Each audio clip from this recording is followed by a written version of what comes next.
नमस्ते, अभिवादन आपका इनोसेंट इन्वेस्टर के इस नए वीडियो में। दोस्तों, कल बाजार बंद रहेगी तो जिनके यहाँ पे वोट पड़ रहा है वो जाकर के वोट डालेंगे। कल बाजार बंद रहेगी तो आप सब छुट्टी का दिन एंजॉय भी कर सकते हो। बाकी और भी चीजें आपके शहर में तो बंद नहीं होने वाली हैं, इतना तो मुझे पहले से ही पता है। हाँ, लेकिन चुनाव है तो उसका उपयोग आपको जरूर करना है, जाकर के सही जगह बटन दबा करके आना है। अभी आगे बढ़ते हैं, एक रिजल्ट डिस्कस करेंगे। देखो, स्टॉक इनका 70% नीचे है, जो प्रॉफिट है वो 90% नीचे है, और जो रिजल्ट है उसमें आप अगर कमी ढूंढने की कोशिश करोगे तो आपको लगेगा ये प्रॉफिट कम क्यों हो गया अगर सारी चीजें अच्छी है तो वही हम डिस्कस करने की कोशिश करेंगे। स्टॉक है बंधन बैंक, चार्ट पे चलेंगे, लेकिन पहले आप देखिए इंटरेस्ट अर्निंग इनकी कितनी हुई है। 2 पॉइंट पीछे हम आएंगे क्योंकि ये जो डेटा है ये लाख में है। इसको हटा देते हैं। 5,189 करोड़ 4,665 करोड़ के मुकाबले इंप्रूवमेंट है। यहाँ से 4,268 करोड़ के मुकाबले इंप्रूवमेंट है। टोटल इनकम देखिए 5,883 5,210, यहाँ से इम्प्रूवमेंट है, यहाँ से भी इम्प्रूवमेंट है ना। अब तक सारी चीजें अच्छी लग रही हैं। देखो, खर्चे भी उसी रेशियो में लगभग बढ़े हैं, थोड़े बहुत ऊपर नीचे हो सकते हैं। आप डेटा देखिए, 3,555 करोड़ से 4,044 करोड़ ये खर्चा था, ये एक्सक्लूडिंग प्रोविजनिंग की। यहाँ पर देखिए इम्प्रूवमेंट है, लेकिन अब यहीं से कहानी पलट जाती है। कहानी पलटी कैसे वो आपको बताएंगे, लेकिन पहले आपको दिखाते हैं इनका नेट प्रॉफिट। वहां से आपको कहानी समझ में आएगी, यार ये क्या हो गया। देखो, इनको हुआ केवल 54 करोड़ का प्रॉफिट। कितना? 54 करोड़ रुपीस का प्रॉफिट हुआ। केवल केवल केवल 54 करोड़ का प्रॉफिट हुआ। इससे पहले यहाँ पर आप देखिए 732 करोड़ का प्रॉफिट हुआ था। कितना? 732 करोड़ रुपीस का प्रॉफिट हुआ था। यहाँ पर 808 करोड़ रुपए का प्रॉफिट हुआ था। और यहाँ तक कहानी हमारे फेवर में थी, यानी कि स्टॉक के फेवर में थी, यानी कि कंपनी के फेवर में थी। लेकिन एक चीज होती है प्रोविजनिंग, जो बैंक को करना होता है। स्पेशल मेंशन अकाउंट जो उनका होता है, वहां पर एनपीए होने के चांसेस बढ़ गए होते हैं। और क्योंकि आरबीआई ने अभी सख्त कदम लिए हैं बहुत सारी जगहों पे, और आरबीआई मेंशन भी कर रहा है कि भैया देखो, अगर गड़बड़ी करोगे तो हम बहुत बुरी तरीके से लताड़ लगाएंगे। आरबीआई इतनी सख्ती दिखाया तो ये डर के मारे अपने प्रॉफिट में से बहुत बड़ा चंक, बहुत बड़ा पैसा, 1750 करोड़, 1775 करोड़ रुपए निकाल करके रख दिया एनपीए के लिए। भैया हमारा एनपीए हो सकता है ये काउंट। क्या किए? 1750 करोड़। सोचो बैंक का प्रॉफिट यहाँ से कितना तेजी से बढ़ सकता था। अगर मान लेता हूं कि ये प्रोविजनिंग करते 600-700 करोड़ की, तो 1,000 करोड़ का प्रॉफिट होता बैंक का, और हुआ है कितना? 54 करोड़। समझ रहे हो ना। तो भैया आप कहोगे कि यार ये अच्छी बात है या बुरी बात है। देखो, अब आप जिस एंगल से देखना चाहो वही एंगल आपको यहाँ पर दिखाई देगा। पहला एंगल तो ये है, यार बैंक ने पैसा कमाया तो है, लेकिन भैया दूसरा एंगल भी ये है कि क्यों उनको एनपीए के विरुद्ध जा करके, एनपीए के विरुद्ध नहीं जाना होता, एनपीए को टैकल करना होता है, मिटिगेट करना होता है, और उसी के रिस्क को कम करने के लिए बंधन बैंक ने ऐसा किया है। 1750 करोड़ रुपए अलग से निकाल के रख दिए। ये मजबूरी है। और देखो, हमारे देश में ना, हमारे देश में ऐसी ऐसी चीजें होती हैं, आपको मैं बताऊं तो शायद आप विश्वास भी ना करना चाहो। आपने सुना होगा इनसाइडर ट्रेडिंग के बारे में। सुना है? इनसाइडर ट्रेडिंग आपने सुना है बहुत आसानी से। आपने फ्रंट रनिंग के बारे में सुना है? जरा सर्च करना, लगभग वही चीज है। लेकिन ये सारी चीजें यस बैंक में होती हुई पकड़ी गई थी, ठीक है। और ये धीरे धीरे शुरुआत होती है। प्लस यस बैंक क्या करता था? प्रॉफिट दिखा देता था, प्रोविजनिंग नहीं करता था। और देखो, इनकी कहानी वहीं से गड़बड़ होनी चालू हुई है, क्योंकि ये आज खतरे में नहीं है, ये बहुत पहले से खतरे में है। मैं आपको बता दूं, बैंक पे कोई खतरा नहीं है। आपको जो भी आपका पैसा जमा है, एफडी है, इस बैंक में पूरी सुरक्षित है, अभी भी कोई दिक्कत नहीं है। मैं सिर्फ बता रहा हूँ कि इतनी भयंकर प्रोविजनिंग करने के पीछे, देखो बहुत सारे सरकारी बैंकों ने भी प्रोविजनिंग करी, उसके बाद चीजें उनकी टैकल हो गई, सही हो गई।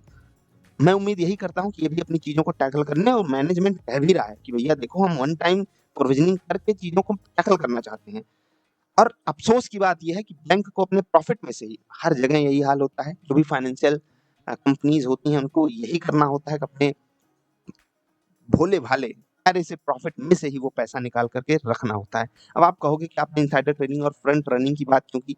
देखो यार, होता क्या है कि मैनेजमेंट ना बहुत सारी चीजें कर जाता है जो हम कभी सोचे भी नहीं होते हैं। एग्जीक्यूटिव डायरेक्टर्स होते हैं, नॉन एग्जीक्यूटिव डायरेक्टर्स होते हैं, और आरबीआई ने इस पे भी बहुत तगड़ी तगड़ी गाइडलाइंस बना करके रखी है। जो कंपनी के अंदर के बंदे हैं ना, वो चाहते हैं कि हमारे यहाँ की जो बुरी चीजें वो बाहर ना निकले। जो बाहर के बंदे हैं वो चाहते हैं कि यार मेरे ऊपर कोई रिस्क ना आए, मेरी क्रेडिबिलिटी पे कोई रिस्क ना आए, इसलिए उनमें नोक झोंक चालू रहती है। और अंदर वाले कहेंगे हम प्रोविजनिंग नहीं करेंगे, बाहर वाले कहेंगे डायरेक्टर्स कि भैया प्रोविजनिंग कर दो, नहीं तो हम मतलब आरबीआई तक अप्रोच कर सकते हैं कि भैया ये बैंक ऐसे-ऐसे कर रहा है, ये गड़बड़ी कर रहा है। तो इसीलिए यहाँ पर जो लड़ाई हुई है इस बार बाहर के बंदों ने जीती है और उन्होंने प्रोविजनिंग करा करके माना और ये बड़ी बात है। भले ही शेयर होल्डर्स को लगे यार हमारा बैंक प्रॉफिट नहीं जनरेट किया, आपको मीडिया में बहुत सारी नेगेटिव चीजें दिखाई दे, लेकिन अंततोगत्वा मुझे ये चीज एक पॉजिटिव रूप में ही दिखाई दे रही है। मैं इसको प्लस ही बोलूंगा क्योंकि भैया अगर आप देखो जो इनका ग्रॉस एनपीए था वो 7% तक हो गया था और वहां पर रिकवरी के कोई चांसेस मिले नहीं। उसी को कम करने के लिए उसको इन्होंने 3.84% पे लाया, ये बहुत अच्छी बात है। और जो नेट एनपीए है ये 1.11% हो गया, अब ये लगभग कंफर्टेबल जोन में है। लेकिन किस कीमत पे? 1750 करोड़ से ज्यादा पैसा इन्होंने प्रोविजनिंग के रूप में वहां पर रखा है। अब बहुत ज्यादा चांसेस है कि ये पैसा इनको रिकवर होता हुआ नहीं दिखाई दे रहा था, इसलिए इन्होंने ऐसा किया है। अब सोचो वो भी इनका एनपीए हो गया।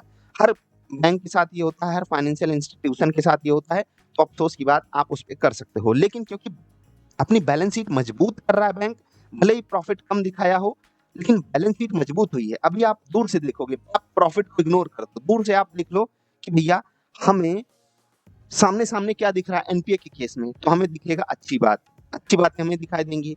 जो बैंक की ओवरऑल बिजनेस एक्टिविटीज है वहां पर भी आपको अच्छी बात दिखाई देगी। 2-3 जगह जैसे रिटर्न ऑन एसेट आप देख लोगे तो यहाँ पर आपको तकलीफ दिखाई देगी, लेकिन वो इसीलिए क्योंकि प्रॉफिट कमाया है। ईपीएस भी गिरेगा, बैंक महंगा हो जाएगा। अब महंगा कैसे हो जाएगा वो मैं आपको समझाता हूँ, वो तो आप जानते ही हो, वहां पर मुझे बताने की जरूरत नहीं। प्राइस टू अर्निंग रेशियो क्या होता है? अभी देखो ये स्टॉक जो है 700 से गिरता हुआ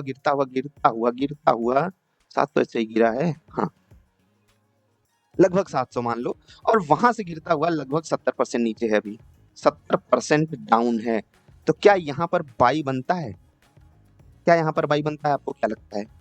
71 कुछ करके होता है? कोई टेक्निकल लेवल पे कोई बताएगा ये क्या होता है? हाई से जरा कंपेयर करना।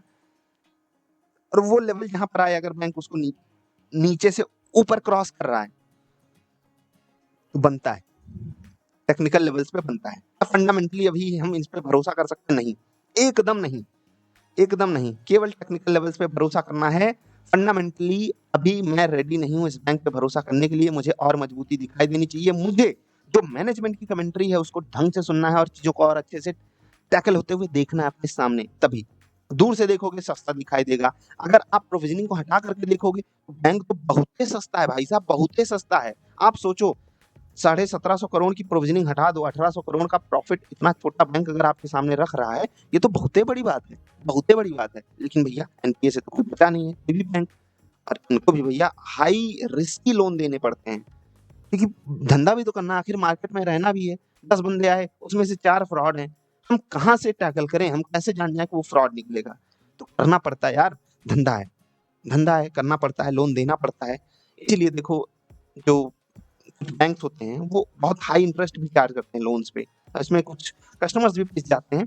तो मैं आपको ये वीडियो क्यों बना करके दे रहा हूँ बंधन बैंक के ऊपर, क्योंकि बहुत सारे लोग जो इन्वेस्टेड होंगे वो सोचेंगे कि अब एग्जिट करने का समय आ गया है, बहुत सारे लोग सोचेंगे खरीद लें, और दोनों ही लोगों को अभी नो एक्शन जोन में रहना है, नो एक्शन जोन।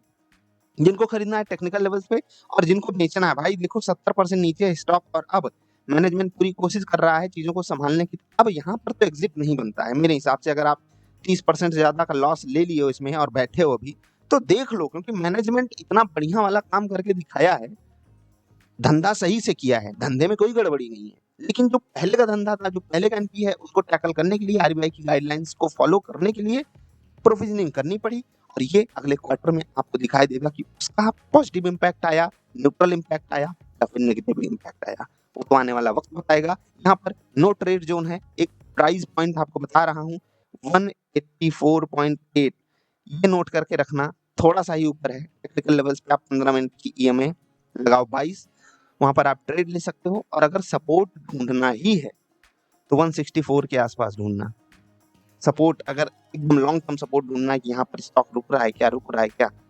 बाकी देखते रहना, आरबीआई कुछ कह ना दे, इनको डांट फटकार ना लगा दे। खैर अभी तो नहीं लगाएगी क्योंकि इन्होंने प्रोविजनिंग जोरदार करी है, आरबीआई खुश हो जाएगा इस चीज से। लेकिन आरबीआई सिर्फ प्रोविजनिंग करने से ही नहीं खुश होता है, आपको हर लेवल पे, और आरबीआई देखो अपने देश का सेंट्रल बैंक ना कमाल का है, सच में कमाल का है। आप जाकर के चीज़ों को देखोगे, पढ़ोगे, समझोगे ना तो पूरी कोशिश करता है कि इस देश में स्टेबिलिटी बनी रहे। और जहाँ से आरबीआई हमको बचा करके लाया है ना, सोचो एक समय ऐसा था कि हम 15 दिन के फॉरेक्स रिजर्व क्राइसिस पे बैठे थे और वहाँ से आरबीआई हमको वहाँ पहुँचा दिया है कि आज हम बहुत कंफर्टेबली बैठ करके कुछ भी बक-बक कर सकते हैं इस देश में।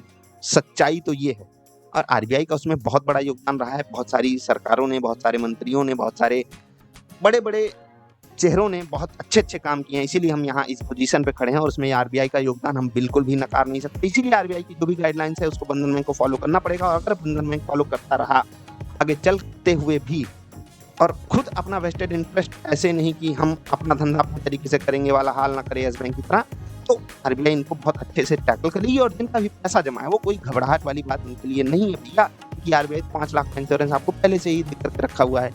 कोई कंप्लेन होती है बैंकिंग ओम्बड्समैन में जाओ, वहाँ पर कंप्लेन करो, नहीं सुनवाई होती है आरबीआई के पास जाओ, सुनवाई होगी और अच्छे से होती है, बहुत अच्छे तरीके से होती है।